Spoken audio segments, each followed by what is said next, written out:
Welcome to the WaveLinx CAT Cabling Guide. Do you have a WaveLinx CAT device that doesn't seem to be responding to its out-of-box functionality? In this example, our Bluetooth interface module is powered even after a factory reset. It's unable to communicate to any other devices on the daisy chain when punching down CAT5 cable. You should always use a CAT5 tester to check your work. Not doing so could lead to longer commissioning time, missing job completion dates, and even back charges. We've also seen brand new CAT5 cables right out of the bag be defective, so it's not a bad idea to check those as well. We'll get rid of that cable and test another.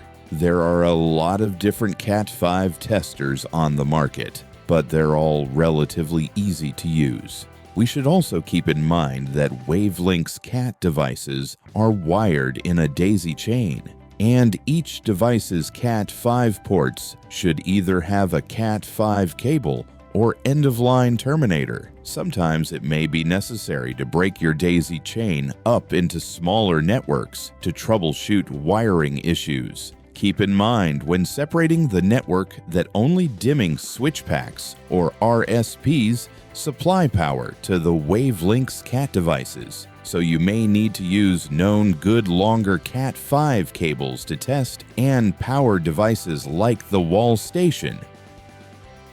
You can also try moving your BPI to different locations along the daisy chain, scanning for devices using the Bluetooth WaveLinx CAT app to help determine where the wiring problem is.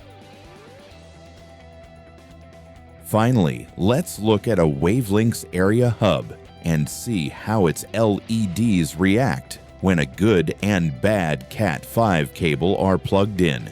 Keep in mind that with a CAT5 cable plugged into one of the ports on the area hub, it acts as an end-of-line terminator. With this failure, there's no response at all from the LED on the area hub.